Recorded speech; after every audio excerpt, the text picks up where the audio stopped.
So this is our third session of the morning. We've got kind of a hybrid style presentation. So I'm just going to talk for a second to get us situated, and then I'm going to turn it over to our presenters. My only request is if you are physically in the room, if you have a question, it's very helpful to the people online if you come up and ask your question into one of the microphones up here, because it's very difficult for them to hear you.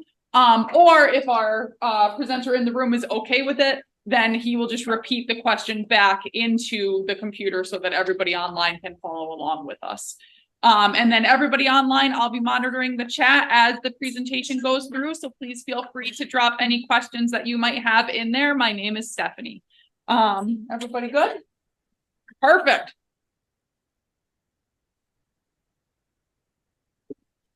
Good morning, everybody, and hello, Mike and Cynthia, my co-presenters online. My name is Sam Sarma. I'm from Stony Brook University. I am in the field of writing and rhetoric. I've been exploring the use of AI tools in the context of writing intensive assignments, but today's presentation focuses on let me move this around a little bit. Writing intensive assignments, not in the field of writing or English or these language intensive, writing intensive disciplines, but across the field. How many of you are from, say, science, technology, medicine, social science, business, non-writing, non-English field? A lot of you. I guess the majority of you. Maybe online too. Right? So we wanted, as writing instructors, to create a session which might help you to explore how to tackle both the potentials and the challenges of using AI tools in writing intensive assignments. Because we have been hearing that a lot of faculty colleagues in other disciplines are giving up on the writing assignments because students might cheat, so you pull the plug on them. But that's like, throwing the baby with the bathwater, right? And therefore, we wanted to explore together with you how we might be able to keep them, update them, enhance them, make them AI responsive, and make them AI enhanced. And if we can do that, we will be, making them even better than before. We may be able to, like the previous presenter in this session was showing, we may be able to leverage the uses of AI to maybe offload a little bit of faculty labor, enhance how students learn. But the dangers are equally real, because if the students are simply plugging our prompts into AI tools and then copy pasting the content and giving the assignments to us, that is really, really risky. Because a lot of students might actually think, if AI can do it, why do I do it?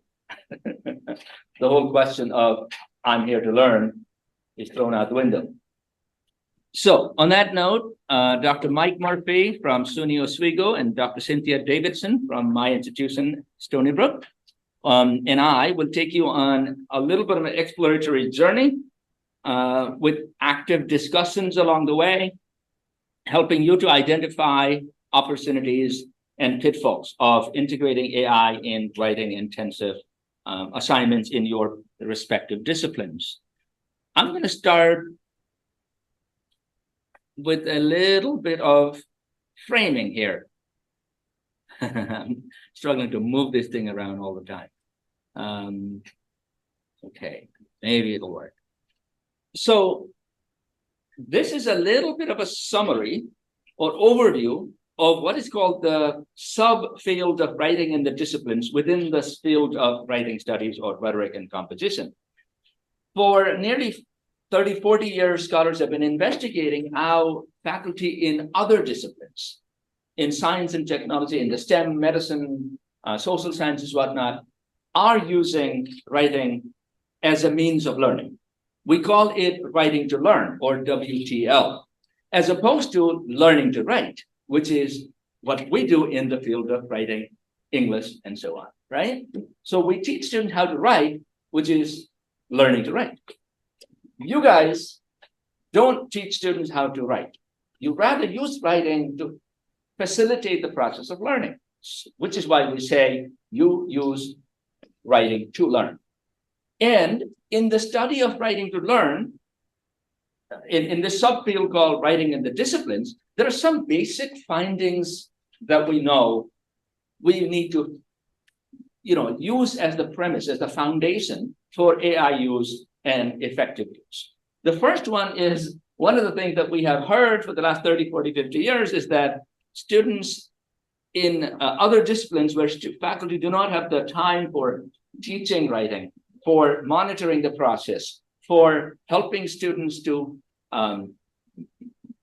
use sources effectively, and helping students avoid unintentionally plagiarizing sources, or even giving students the necessary scaffolding, motivation, resources, time, support, feedback, so that they don't intentionally plagiarize because the assignment is too far above them, and so on. So that has been a primary concern. Studies have shown that these are the primary concerns, and plagiarism, or intentional or unintentional copy pasting, purchasing, bypassing, skipping has been a concern.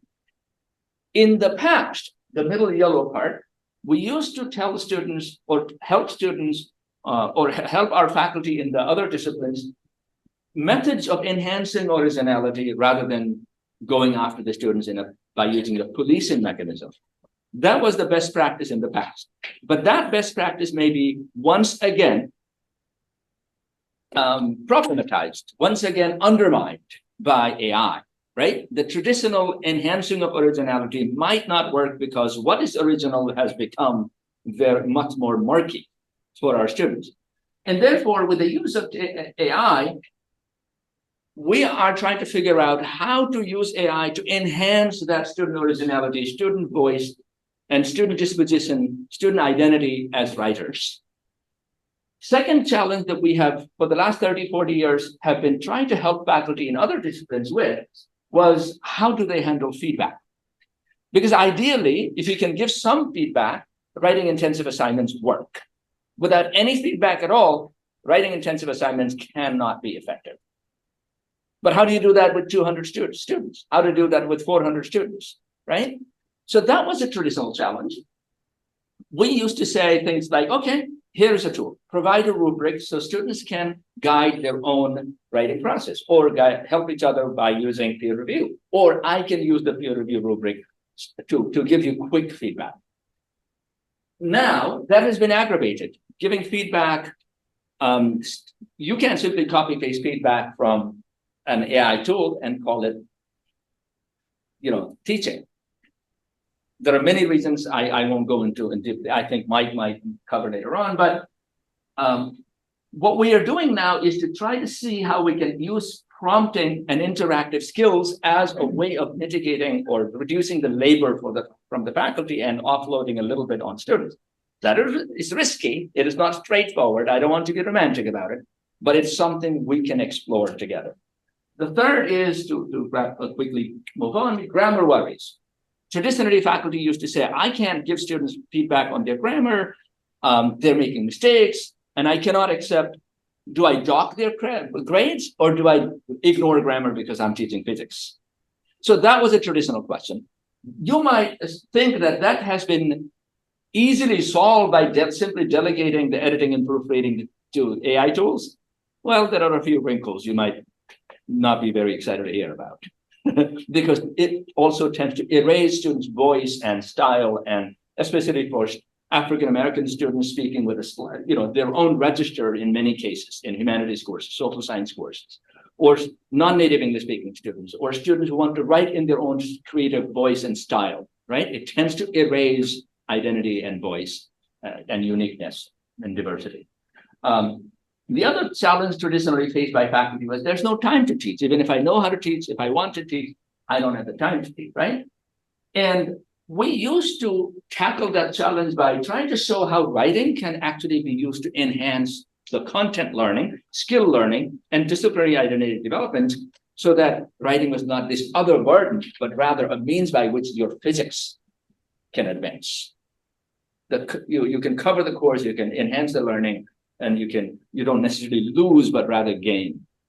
That has been aggravated, problematized now, because students might be taking, these tools to actually not engage in the process of writing, bypass the whole process and give you the content, the product. Similarly, many teachers used to traditionally say, I'm not trained to teach, I don't have the skills. We used to encourage and teach faculty in other disciplines some of the skills, some of the easy tips and tricks of using writing to enhance learning. That, again, it has become a whole new ball game in the age of AI. And then the new strategy would be, how do we foster student agency and student ownership in the age of AI, which is a whole new ball game compared to the traditional teaching. I'm going to go now to and ask Cynthia Davidson to help us with address the first two questions. I guess the first one question. And then Mike is going to address the next two questions, and I will pick up the last two. Cynthia, you have about 12, 15 minutes. Okay, thank you. Can you hear me? The sound's been great so far over here, so I hope it continues. Hi, I'm Cynthia. Next slide, please. Thank you. We are going to do a little activity here.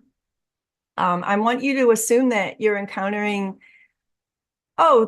the previous slide is gone, Sam. It says the previous slide.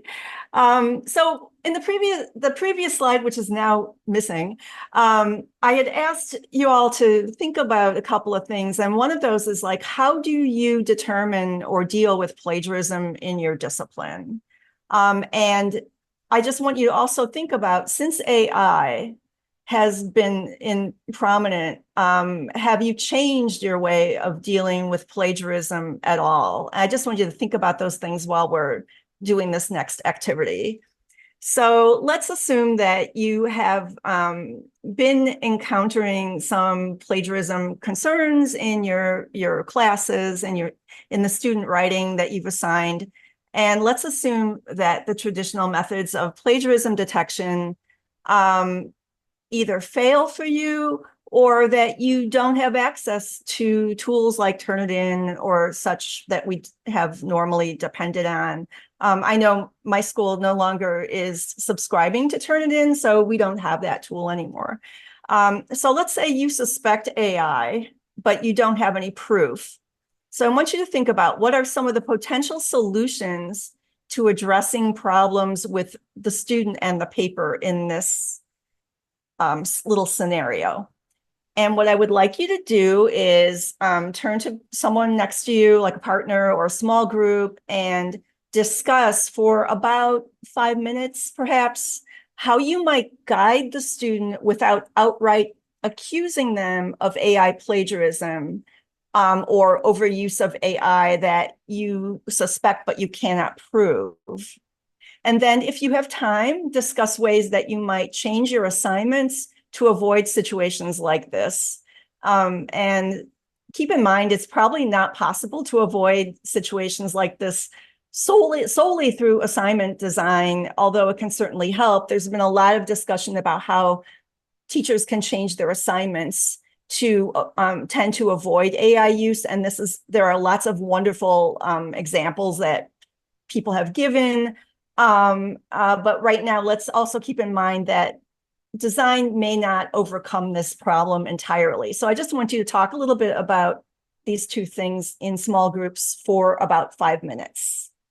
People in Zoom chat, we don't have the capacity to do breakout groups, but please put your ideas in chat and we'll catch up with you.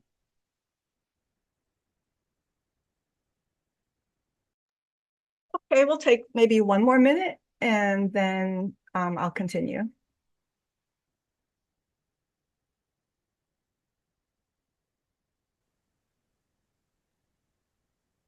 Okay, great comments on Zoom. Hope you had a good conversation in the room. So let's move on. Can we move on to the next slide, Sam, please? All right, Cynthia, we are having so much fun, but you interrupted. Please. Yeah, I got to keep you on track, you know. You told us only 12 minutes. Okay, I need the next slide, please.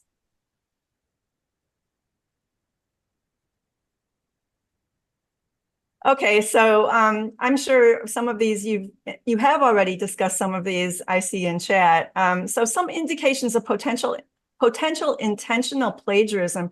This is a list that was composed by Dr. Sharma actually a couple of years ago, and this was before the AI thing. So these are like red flags for plagiarism. Great draft out of nowhere, no references or quotations for unusually strong ideas, for far better quality than the student's usual writing, sudden change of course, topic, or quality in a paper, unusual or inconsistent diction or style, off-topic issues inserted into writing, patchwork, inconsistencies in the argument or discussion, unusual or inconsistent formatting, mixed citation styles. So all of these can also be signs of ineffective AI influence.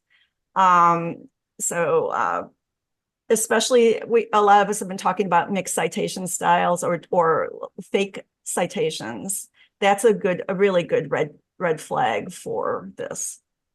So here's just a few ideas about how to guide students who overuse AI. And the first one is what you all were talking about, which is control for legitimate use of sources within your student's chosen citation style, which would be, any of the usual citation styles. There's other ones like for engineering and such. So you're going to check in the text and in the source list. Students should use the digital object identifiers, permalinks, and or page references if part of the style. It's not nitpicky to do this. It's actually a really good way of making sure that the student is using legitimate sources. You should be able to identify the source as real without, spending hours looking for sources. If they include the DOI or the permalink, you should be able to go right to the source. Push back on vagueness and ask the student why they are saying something or citing some source. I know that's hard if you have 500 kids in the class, but for those who can, conversations with the student are very, very helpful. Ask them in person or use an interactive format like Google Docs and require a response. Ask them to define unusual terms and vocabulary. Number 3, require strong topic sentences for body paragraphs that demonstrate control over the focus or the argument of the paper. And number 4, if appropriate for the assignment, ask the student to defend, ideally orally, not written, because if it's written, they could, actually go back to the ChatGPT for that. To defend their interest in the topic of the paper and in any argument made. 3 and 4 are better for smaller classes, but if you can manage something like that with your students, it's a really good way to make sure that, they are actually owning the ideas at least. Thank you. That is it. I will go back and look at your comments. Mike Murphy is next up, and he's going to talk about all different kinds of interesting things about assignments and feedback. Fingers crossed, Cynthia. Fingers crossed. We'll see. Thank you very much.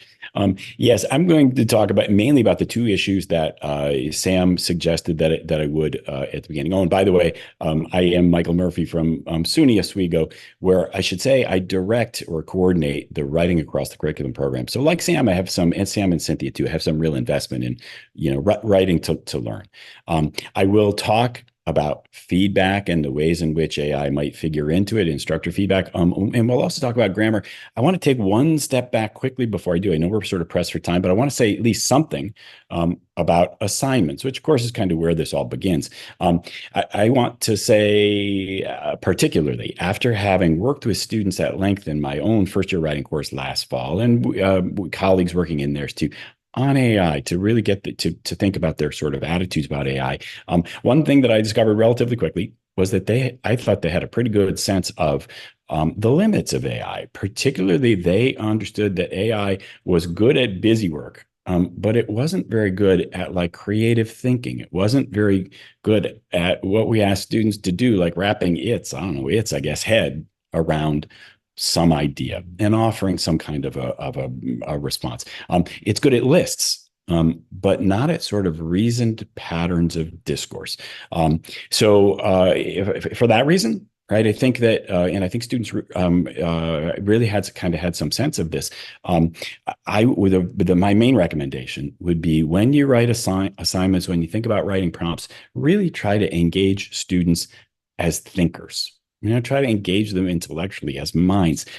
Don't ask them to report content. Don't ask them to summarize ideas. And especially don't assign writing. I think that writing across curriculum folks have been talking about this for years, but there's a new urgency to this.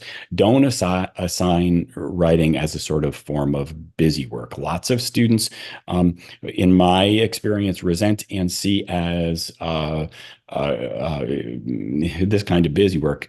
Discussion boards. Discussion boards sort of simply call for that. That's a really simple thing, for example, to AI. And so, demonstrate in some way that you've read this, right? I think students will often sort of respond in that sense. Again, I would recommend really thinking as fully as you can when you write, especially prompts for formal pieces. Prompts that require them to do some thinking. I want to say that raising levels of AI resistance, because I want to suggest that we cannot AI proof anything. We can kind of make AI resistant, but not AI proof. Writing AI proof. That it's directly related, not inversely related to the raising the intellectual stakes of the piece, right? That is, if you ask them to do something really thoughtful, they'll have trouble simply, offloading it to AI. They may also be, as my experience with students, engaged. They ought to be engaged by this idea. They may well discover that this is really an idea worth thinking about. Sam had some language at the beginning on an early slide about having students not, again, offload to AI, but really learn something. I was really surprised that to find the number of these are first year students, maybe not yet jaded, I don't know, but they seem to have really high ideals. Lots of them, when I encouraged them to use AI for one assignment and to do anything short of ghostwrite a paper, and then to think about the ways in which it was useful, lots of them resisted it. They said, I don't want to use AI because I'm here to learn. Learn to write. And as Sam says, learn about concepts. So if I had AI this paper, this very one that I'm writing now, there's lots of things I wouldn't have learned. I will also suggest, and I want to be clear that I have not included the thumbnail for Bill Bennett's book, Is College Worth It Here? Because I like that book, but because I think it signals an important sort of larger challenge to higher education. I think that we're at this kind of crossroads moment, this sort of moment of truth for higher ed. And really, I think that the way in which we respond to the development of AI has something important to do with how we'll be perceived. My own take on this is if AI can really do like a satisfactory job and get an A or a B on whatever you assign to your student, then you might really want to rethink that assignment. At least at this point in the evolution of AI, to my mind, that means that you might not be engaging them to write really, really thoughtfully. So again, I think that pressing on the prompt is an important thing. And Sam, if we can go to the next slide, I'll just try to give a couple of basic ideas about things that you might consider as you do this. These are things that, again, that it makes sense to me. First of all, you might situate your prompts in class conversations or activities, things that you did. Right? Things that you talked about. I love to say in assignments, and I think it engages students.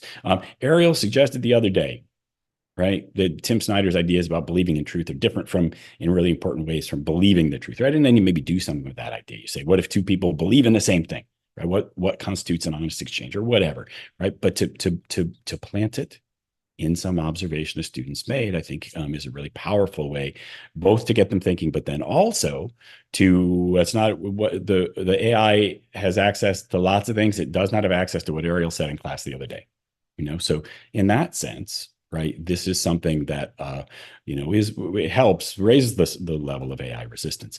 I think it's also really useful, again, not foolproof, but really useful to ask students to apply something in the course to something outside it. Maybe previous work, or something in their lives. Again, this is not foolproof. AI I find is good. It's good at like dead grandmothers and other forms of personal narrative. It writes a pretty good personal narrative. But I do think that that sense sort of a focused one, right, is one that AI might have some difficulty with. So maybe something like, and oh, I need to say, I don't know if Lynn Blanchfield is here from my own campus, an instructor in gender and women's studies from whom I'm stealing this assignment. So, oh, okay. Great. And thank you if that's Lynn. Oh, no. Okay. I guess that's not. In any case, tell me about the most important, maybe not an assignment, like tell me about report, about the most important personal qualities of one of the 19th century feminists we read about. But maybe tell me about a woman who reminds you of one of the 19th century feminists we've read about. How so? Right. And how do her personal qualities contribute to her struggles with patriarchy? Right. It's a way to sort of apply this idea to something, which AI will have some more greater level of difficulty doing, and will also speak to the ways in which students have really internalized the idea. I also want to suggest, and this is also an idea, this is not original with me at least, that AI can be invoked as a sort of a limited source. You can call attention, right, to what the kinds of things that AI, again, at least at the moment, it will get better, but what AI produces, and ask students even to like fill in the blanks. You can say, Chat GPT, this paper prompt I'm going to give you, right? And then tell me what AI has missed in this all, right? What ought to be added to this? Why is this only a C- or whatever? Right. I think, again, that's a useful way to maybe encourage students to think about and push beyond AI. So, Sam, if we can move to the next.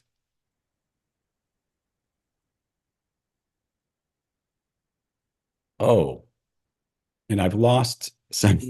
Second. I've lost some text here. Okay.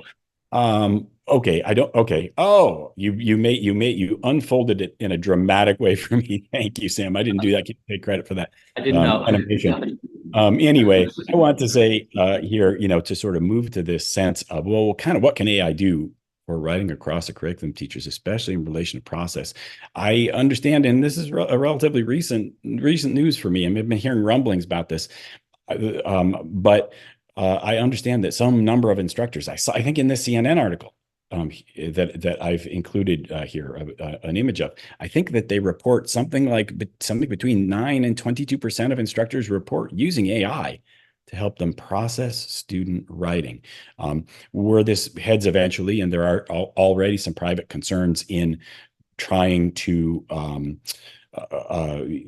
make this workable, kind of for grading, right? Is toward let me give you my students' work and you grade it for me. An idea that I was 25 years ago when I started as a writing across curriculum coordinator was actually hearing from some, and it's kind of shocked to hear from some of my, can't we just send it to you guys and you guys right? We have that now, right? I want to say, is this a good idea? In my humble professional opinion, right? Totally not. No, this is not something that we ought to do. We owe it to students to read the work that they produce for us. And if it's AI'd, right, we ought to kind of respond in the ways that we've been saying. I think not ethically, and also, again, at least at the moment, not very well. My initial experiments with these kinds of programs are that they offer very limited kinds of responses. And more to the point, the students who I was talking about earlier, my students in my first year writing course, said some things that I found really profound. One of them was, no, writing is this thing that happens between two people, right? Not a machine and another person. This was a way for them to argue against AI responses to for students' use of AI to write papers. They were saying, no, this has to come from a human being. It's got to be, for another human mind.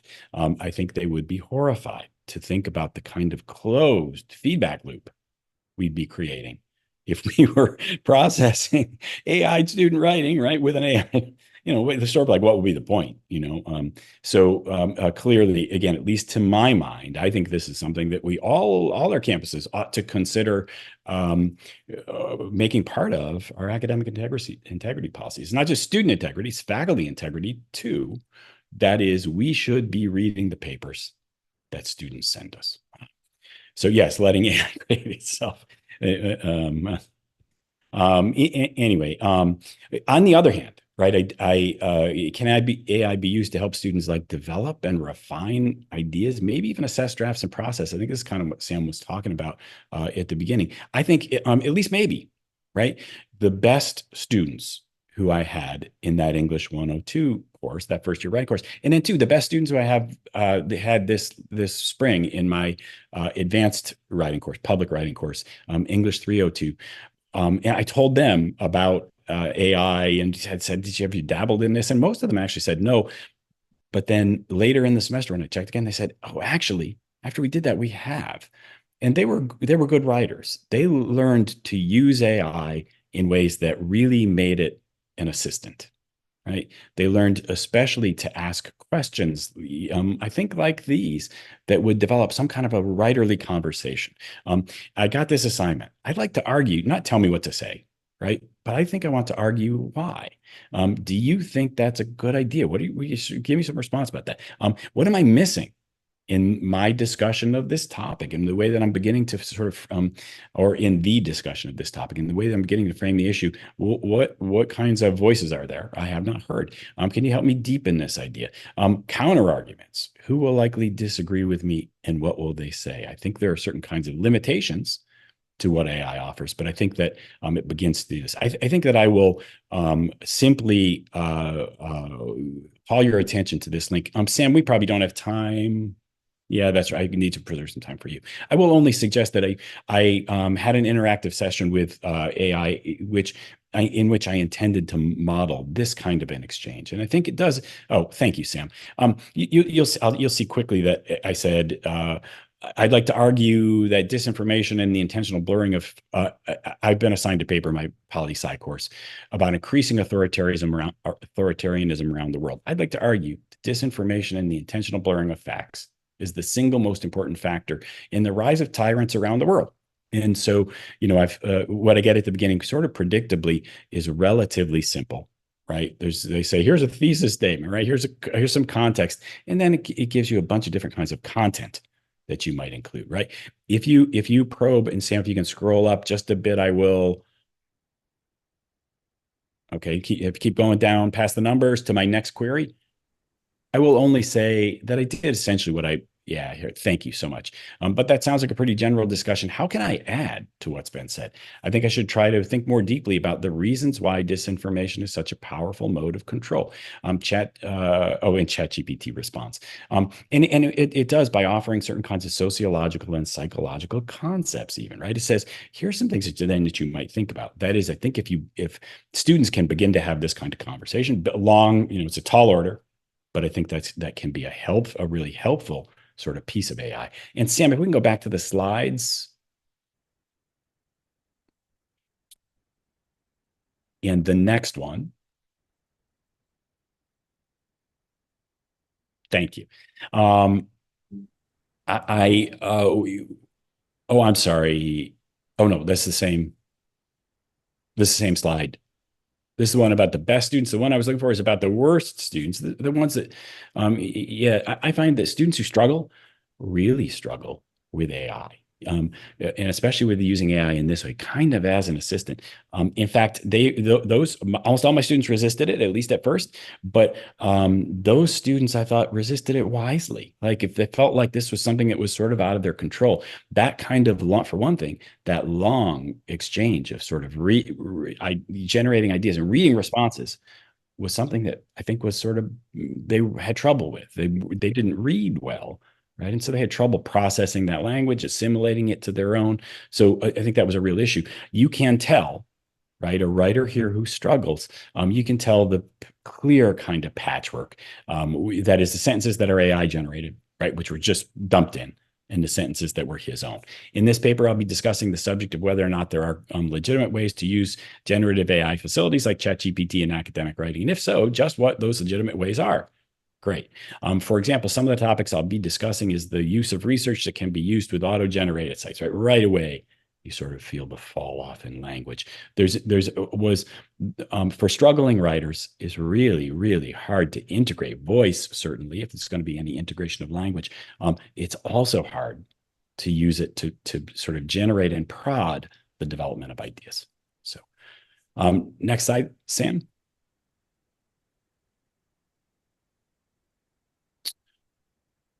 I guess I wanted to say, on the other hand, despite these kinds of worries, at least that I have about the sort of ultimate utility of this kind of process, and especially using certainly to using AI to interact with student writing at the level of grading, right? I hear lots of instructors on my own campus say, should we feel inhibitions about the student use of AI as a copy editor? To that, right? I say, at least largely, no. I do think, as I say down at the bottom, as I thought I said somewhere, in the middle here, students will need to develop like rhetorical skills, including mechanical ones. They'll even AI assisted writing will always require kind of curatorial oversight. They'll have to manage what it is that AI does with their sentences and make some choices. Still, right, I think that there is some level, and though Sam is totally right, it's particularly in my field, in writing studies, there are real, I think, real sensible worries, ones that I have, championed myself about voice, right, and cultural difference. And students, we've been talking since the early 1970s about students' rights to their own language. Still, right, there are socio-rhetorical kinds of demands in place. There are, the main thing that I hear from faculty is, oh yeah, but in my business law writing course, right, or whatever. So we'll bracket those for a minute, and so I'll suggest that there is at least a limited kind of utility here. That is that for some writers who are developing those skills, right, and developing a better sense of their place in this complicated sort of system of discursive exchange, that it's an important kind of equalizer, right? For English language learners, for bidialectal writers, for neurodivergent writers. I had a dyslexic student who wrote a paper called Grammar Sucks that I was really moved by. I thought was really totally interesting and persuasive, right? And I think he probably is loving the advent of this kind of technology. I will only note that AI can be used in like really targeted ways. I think there are ways that I don't want to go beyond and I think I am going beyond my time. So I won't pull us to that link, though I'll alert you to the fact that it's here. I ran an exchange with AI that asked it to target certain kinds of errors, right? And don't do anything else. Just think about these errors. And it does a pretty good job of that, in ways, again, that at least my understanding of Grammarly and other grammar checkers, they don't work in the same way. So I think there are ways in which we might be thinking about AI as this kind of grammar assistant in ways that may be useful. So Sam, next slide. Okay, you guys will all be thankful that I did not plan any activity. I clearly do not have time for them. Mike, we have only 8 more minutes. I know. That's why I want to say, Sam, I will simply say that these activities kind of are here. Things that I would recommend playing around with AI on a bunch of fronts in order to get a better sense of what's there. And I'm sorry, Sam, if I've pushed past my 12 minutes. Thank you. So to wrap up, I'd like to share some notes on the final 2 items that we shared earlier, plagiarism, feedback, and grammar. And the final 2 are, I don't have the time, I don't have the expertise. What do you do? Are there tricks and tips for faculty in other disciplines who are not writing teachers, who don't have the time to invest in teaching the writing as we can do in our field? So here are some notes on that. First, I'd like to ask you if you can take about 1 minute and write your own note, because we don't have the time for discussion anymore. What are some of the ways AI tools could undermine student learning if students try to bypass thinking, knowledge making, or content learning, or skill building and identity development that happens through the means of vehicle of process of writing? What happens when, right? How does AI undermine that process? And second, how could you help your students to use AI to enhance rather than undermine that disciplinary learning, skill development, and identity development process? As a takeaway reflection, could you write a note to yourself? And within that 1 or 2 minutes, we can share with a colleague, please do. And I'll follow up with a few tips and tricks.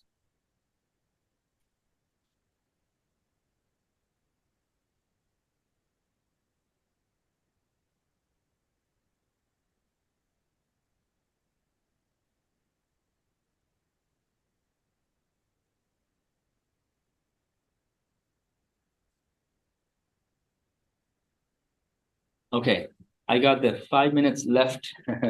So as you continue to think, let me add a few notes to the discussion.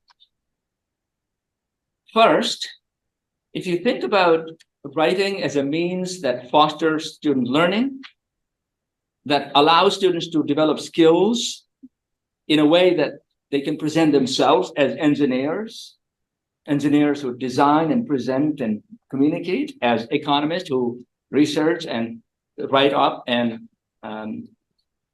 present. All of these are part of the writing, is a part of that, not only content learning, but not only skills learning, but also positioning themselves intellectually with a voice of their own, sounding like an engineer, sounding like an economist, sounding like whatever discipline or career they want to pursue. If that is the case, then AI can undermine exactly that by making them think, this can do the writing part, I only do the content part. It's by simply separating the body and mind from the learning process, the body being writing, the mind being learning, because writing is a means of learning.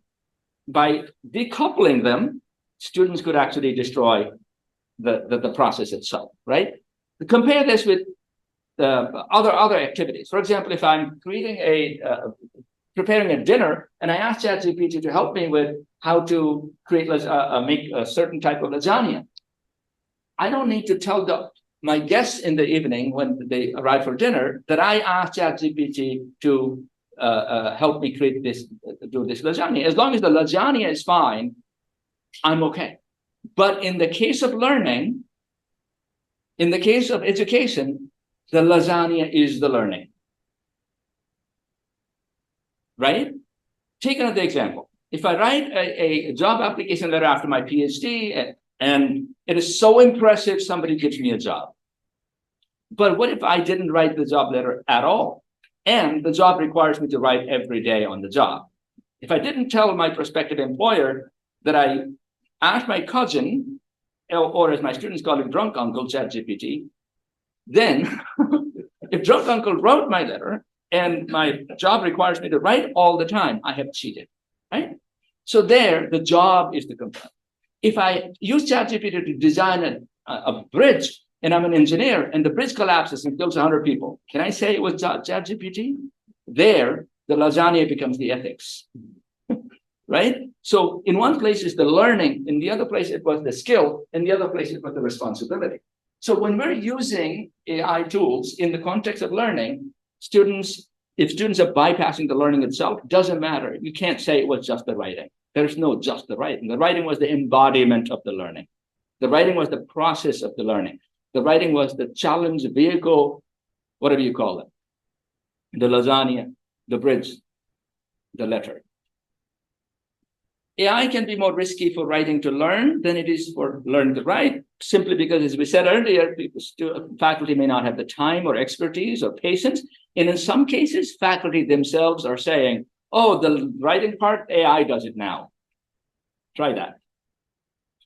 The writing part, AI does it? No, the part was actually the whole process of developing ideas, taking notes, annotating sources, outlining a paper, a drafting process, collaboration with peers, the revision process. That whole process was the thought process. That whole process, the learning process. You can't say the writing part can be done by AI.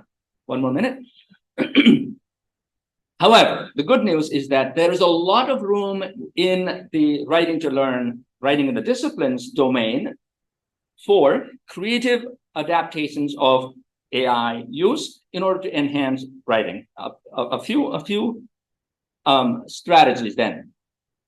For example, if you're working on your syllabus, update the policy to reflect different learning outcomes in specific assignments. So don't make a universal policy for the course. Say for each assignment how AI should be used.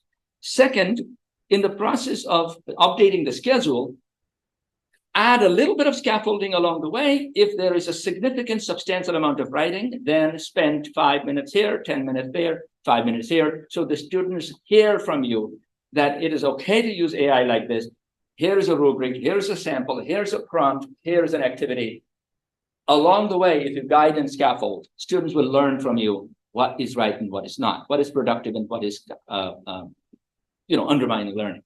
In the process of assignment development and implementation, specify how to use AI with each of them, provide rubric, break down the assignment into multiple steps, and reward students for doing these different steps, right?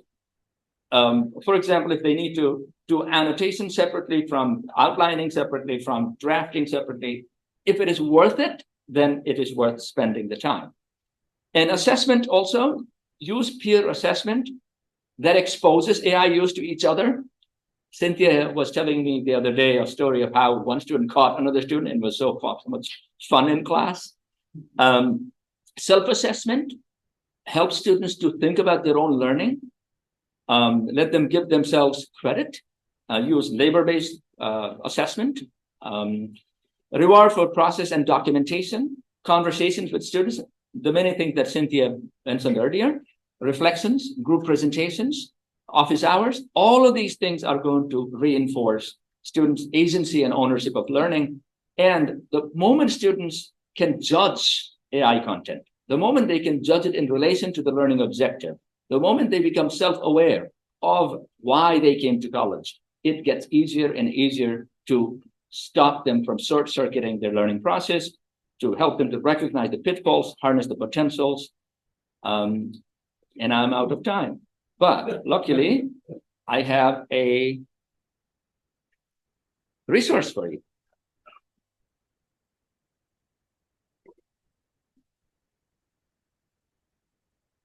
We're out of time, right? Well, thank you, everyone. Thank you, Mike and Cynthia, and thank you everyone online. Thank you. Thank you, everyone.